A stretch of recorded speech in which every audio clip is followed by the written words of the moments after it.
Okay, oh, like I say, Marguerite lived with them, and then she stayed there, and Shirley was just beginning to get her. She was about 7 months old. Marguerite taught the homeschool, and I had taught that was my second year teaching. I taught the second, uh, the South School that Marguerite had already previously taught. And Lorene taught the North School, and then Thelma was 6 miles on ahead of that. Well, Lorene and I were still going to the dances about every weekend, and then Shirley had begun to stand up. And if I'd come in late, boy, I'd get Shirley and put her in bed with me. I slept out in the living room, or yeah, we had a bed out there, and so Shirley and I, we had lots of secrets. Well, anyway, we started teaching, and I think it was Halloween.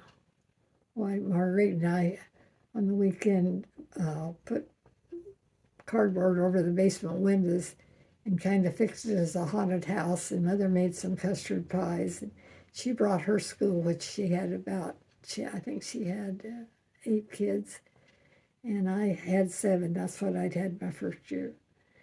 And I can remember going down those steps, and she had a little first grade boy, and he took a hold of my hands and squeezed it so hard going down there. Of course, it was pitch dark, and we went down there by flashlights.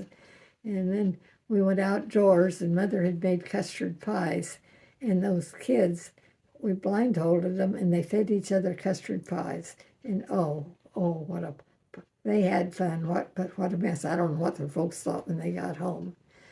But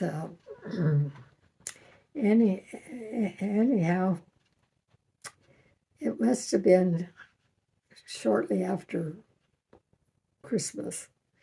Why, Jay was back and stationed out here at Camp Lewis Camp. Anyway, the Army camp out here. I'll think up after a bit. Marguerite and Shirley rode the train out there. Well, instead of hiring another teacher there, 4 of the kids went up to the North School, and the other 4 was going to come down to me. And I was going to have Joanne and Catherine Ann, and then this little Johnny Sheldon, and another one that lived with the Jameses. And I had to take 5 gallons of water, and those 4 kids rode with me. And anyhow, Uncle George comes back into the picture. He said, well, since you'll be teaching your own relation and neighbors, we're not going to pay you. And I said, what? He said, no. I said, well, I want half of Marguerite's wages. And no, you're not going to get paid. And of course, this did not set. And I said, well, I tell you this. First place, I won't haul Catherine Ann. And in the second place, and if I do haul them, I'll just let them kids sit. They can just sit there, and I won't even have them in class. So I know that he was just heckling me, but it didn't sound like it at the time. And so anyway, I had Marguerite's 4 kids, and Lorene had the other 4, but we didn't get half of the wages, which I still think we should have. But anyhow, we split that, and I think that year I might have had. I think I had every grade but 1 or 2, but that was all right. I only had 11 or 12 kids, because one of them that had graduated from grade school and she was just at home. But she decided that she wanted to come back and have me teach her algebra because she didn't like going to high school. Well, anyway, we got through the rest of the year, and that year I took the kids roller skating in St. Francis, and I think you get a picture of that, of all the kids in the back of the truck. And we went to, it was fun going up there, and we had a picnic in the park, and then we roller skated and got to come home. And I don't know, I guess it was that year before I had Marguerite's kids, why there'd been an airplane wreck right outside of Goodland. And one of the boys that graduated, he must have been about 17 or 18, he came down to the school and he said, I'm taking, and they were no relation, and he was on the school board's son, and he was going to take one of the other school board's two boys. He was going to take three of them. Three of them, I believe. And go see this airplane wreck. Well, I didn't have any permission or cards or anything. I said, well, you can't just take those kids out of school. I said, does your dad know it? Yeah, he knows it. Well, I didn't know if the other two boys' dad knew it or not, Christensen's. I said, well, they can't go. But he said, why don't all of you go? Well, I wouldn't do it today, and I sure wouldn't do it in Oregon, and I shouldn't have done it then. But we all got in this car, and I had 7 kids, and myself was 8, and he was 9. 9 of us got in this old car of his, and I didn't even know if we was going to make it over there and back. But we went out. We got, school hadn't started yet in the morning, so we got in the car. No permits, no calls to the folks or nothing. We just went over and saw the wreck, and it was bad. Stuff scattered all over and so on. So anyhow, we got back to school about noon and had school in the afternoon. And I've thought many a time later, what if that car wrecked? Or what if one of the parents had come down to school and no kids or anybody there?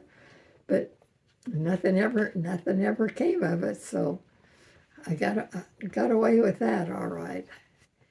And then I had Marguerite's kids the next year. And one of the trips I took the kids on, and they did have permission for this one, was a field trip. And of all places, and I don't know why, but every school seemed to be doing it, we went through the slaughterhouse. And let me tell you,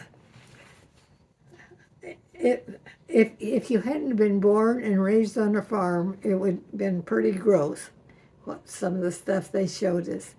And the thing that really set things off is after you went through all of this, they'd give anybody a roasted wiener.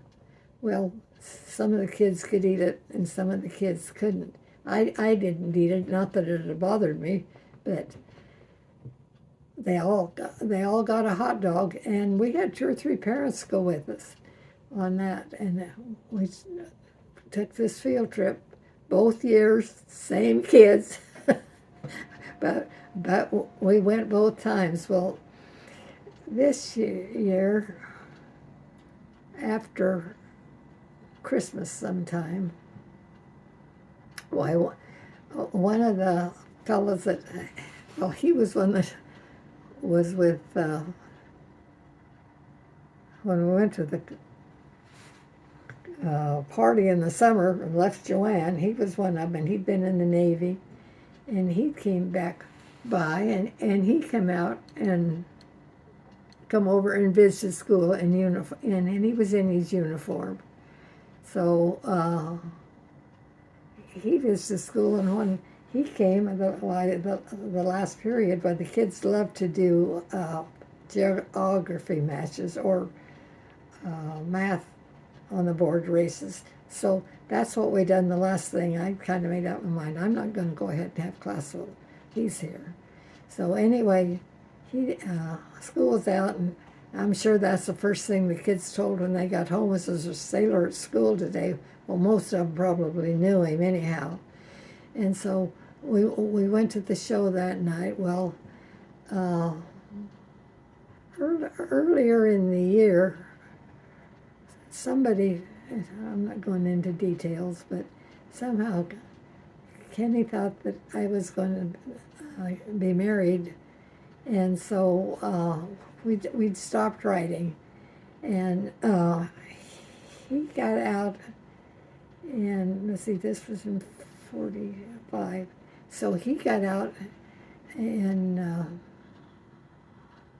46, I guess it was, when he came home, and I saw him when he came home before he got discharged. He came home, and hadn't been to a dance or anything, but we were in the same restaurant, and we did say hello, but that was about all that was said. And then he went back to out to get his discharge. And I don't know how long he was out there, but he did call me from out there, and I guess he was kind of surprised when he got home, because the first time he didn't say anything. I mean, we just said hello and things. So then when he got home after he got his discharge, why, he had called me, and we met on the street, and we still weren't writing or anything, but we were talking, and he said, well, and he called, he said, well, why don't you go out home with me, and then we'll come back into the dance. And I said, no, I won't go home with you, but I'll be at the dance later tonight. And so he went home, and he did come back to the dance, and he took me home, and that was probably in, school wasn't out yet, because he come over and visited school, and he was in uniform. And I know the kids went home again, because I'd heard that later. Another sailor come to visit school today. And of course they were in uniform. Well, that night after school was out, why, Larry Bill had come to visit school that day. And Larry went to visit school with me several times during the year, because he was 5. And he knew Kenny. He'd met him before and so on, and he'd been over at the house, and he'd gone to knew who he was. Well, anyway, he was all set. He knew that we was going to the show. Well, instead of that, we went by Francis. Went home, and I left a note that where I was, and Larry Bill was over at George's. So we took him over, and I asked Francis if she'd be all right to keep Larry. I guess when the folks picked him up, he said, that old Kenny just brought me over here and dumped me out. Well, anyhow, we started going together after that. Put your sweet lips a little closer to the phone. Let's pretend that we're together all alone. I'll tell the man to turn the jukebox way down low. And you can tell your friend there with you, he'll have to go.